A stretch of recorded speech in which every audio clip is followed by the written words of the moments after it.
They were known in history as brutal savages, fearless slave raiders, and above all, pirates. However, should they really be called as pirates when they are just fighting against the oppressors? Good day, everyone. I am Trisha May Judith A. De Vera, a BSED Science student at Pangasinan State University, Ordineta campus.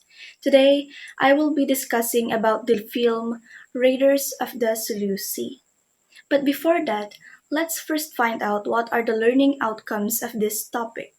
At the end of the lesson, the student will be able to analyze the context and content of the documentary film, identify the contributors, Muslim tribes, and purpose of the documentary film. Lastly, explain the importance and contributions of Raiders of the Sulu Sea in the context of Philippine history. Now, let's do a quick pre-test to test your knowledge regarding the said primary source. Read each item carefully and write your answers in your notebook. I'll just give you 15 seconds to answer each number. Number 1. What kind of film is Raiders of the Sulu Sea? A. Adventure. B. Documentary. C. Crime. D. Historical drama.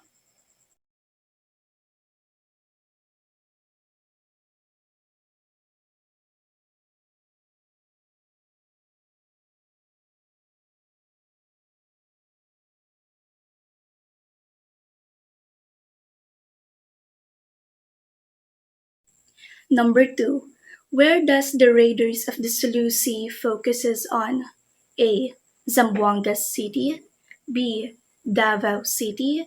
C. General Santos. Or D. Cagayan de Oro.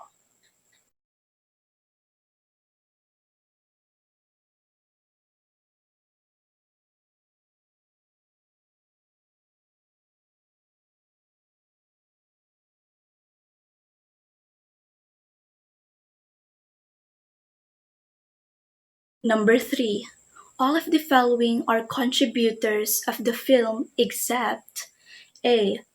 Acel Gloria Estrada. B. Dr. Samuel Tan. C. Juan Antonio Luna. D. Margarita Coanco.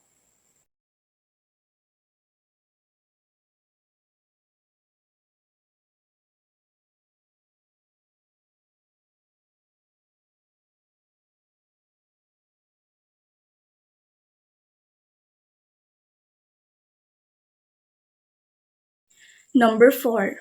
When was the documentary film made? A. 2005. B. 2006. C. 2007. Or D. 2008.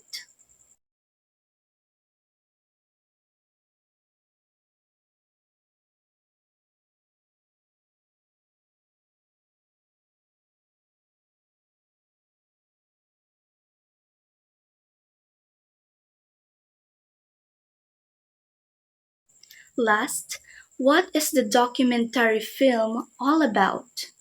A. It showed how selfish motives of the tribes did not affect the infiltration of the Spanish fortress. B. It depicts how Spaniards defended the city of the Zamboangas Fort Pilar. C. It showed the conflicts between Muslim and Chinese. D. It focuses on the slave raiding as retaliation of Spain.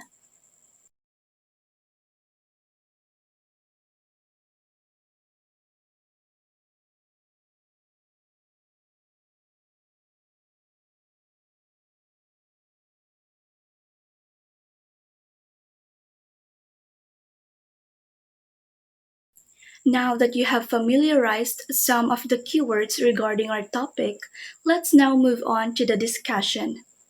For this lesson, we are going to examine a historiography documentary film that exhibits how the tribes of men on certain parts of Mindanao fiercely fought against these Spaniards, whom at the time colonized the Philippines.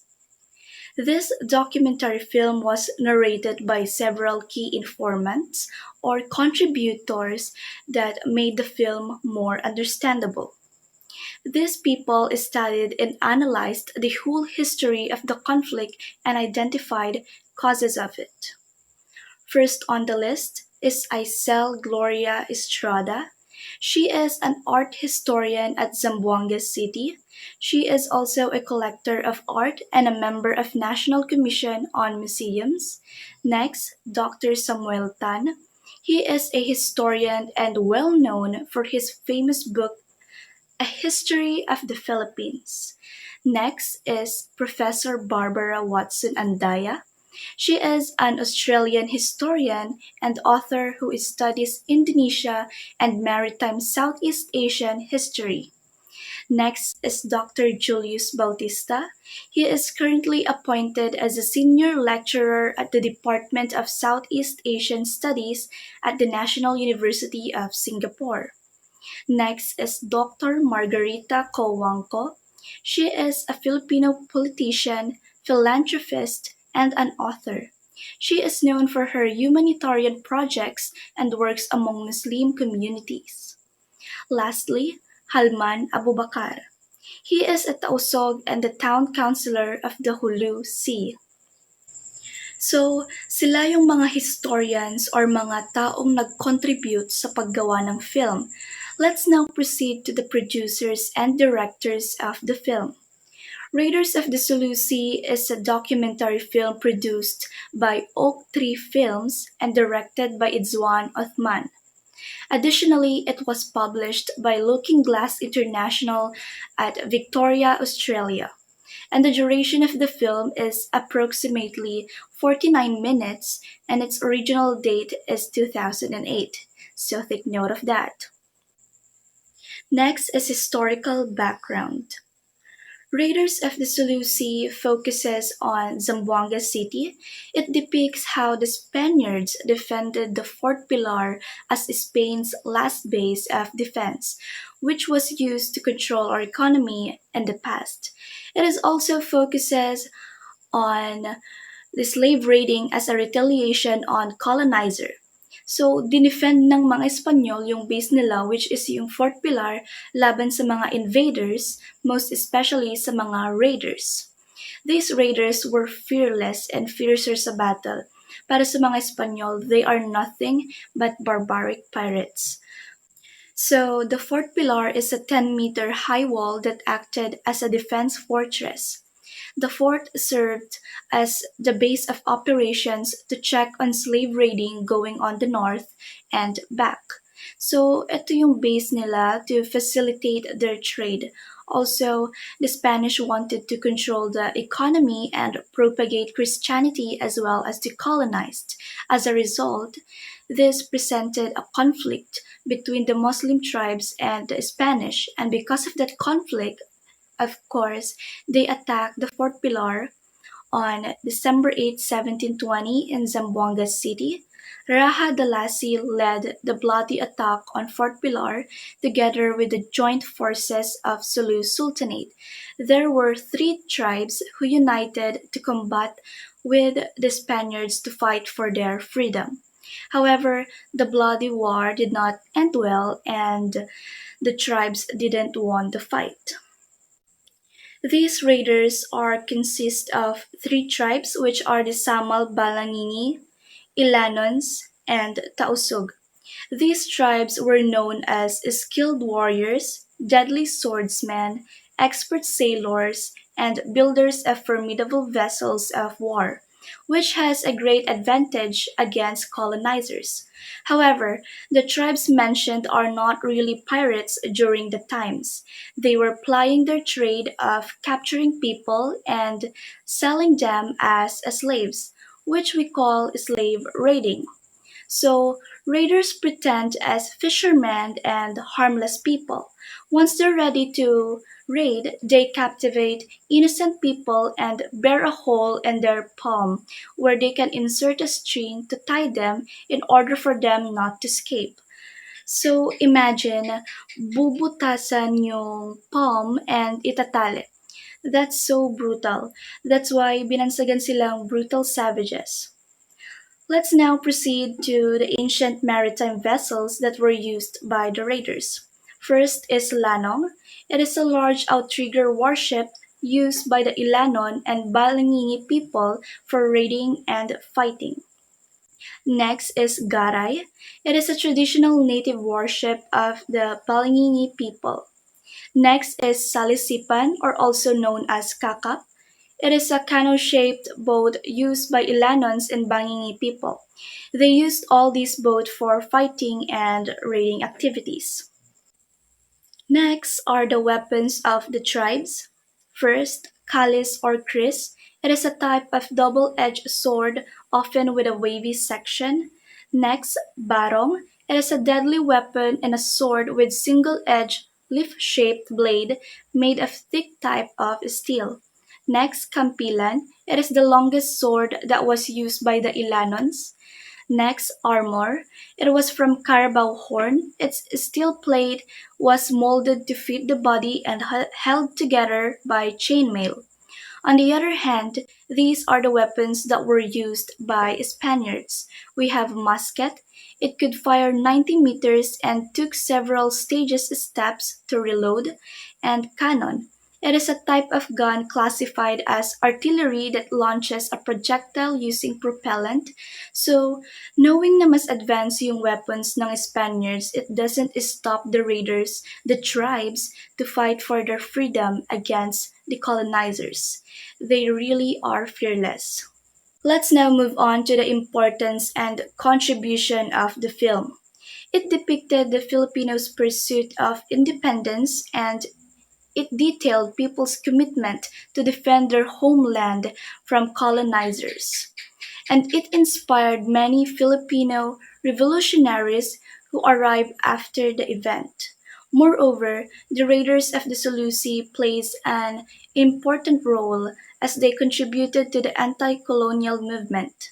To conclude, there are some historians who have argued that they were not merely the savages they were made out to be. Instead, they were merely indigenous people defending their way of life from conquering colonial forces. It is also a story of how these men who lived by the sword eventually died by it. So, were they pirates and barbarians or warriors and freedom fighters? Well, it depends on how we look at it in different perspectives. Now that you've gained knowledge regarding the said primary source, I believe you are now ready to take the final test. Part 1. Write agree if the statement is correct and write disagree if the statement is wrong. I'll give you 1 minute to answer. Number 1. It's one Othman as the producer of the Raiders of the Sulu Sea. Number 2. The duration of the film is approximately 30 minutes. Number 3. Ilanon is one of the Muslim tribes. Number 4. Raha Dalasi led the bloody war in Fort Pilar. And number 5. Kakap is the other name for Garay ship.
Part 2.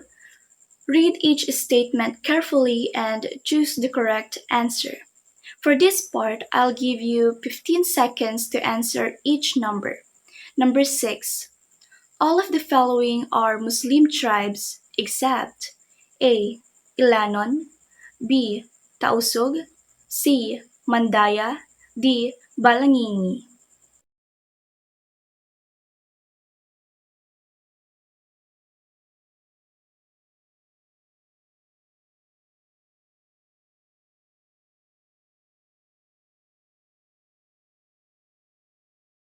Number 7. What are the maritime vessels used by the raiders? A. Garay, B. Lanong, C. Salisipan, or D. All of the above.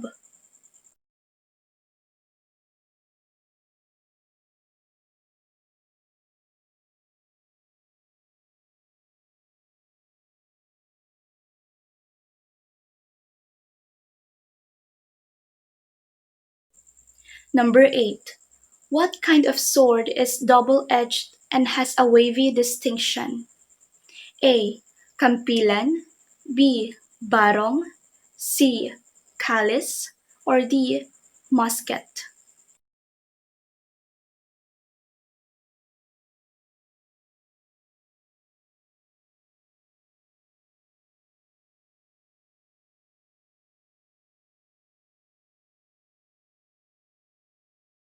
Number 9. When does the three tribes attack the fourth pillar? A. December 8, 1723, B. December 8, 1722, C. December 8, 1720, or D. December 8, 1721.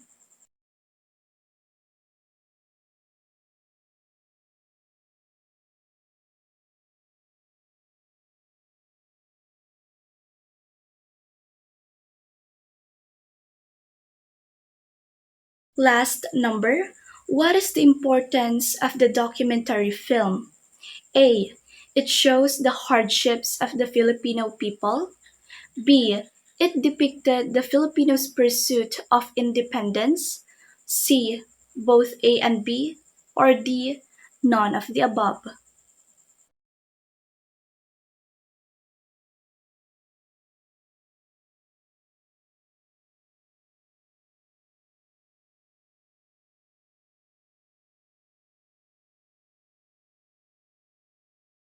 So that is all for today. Thank you, and I hope you learned something.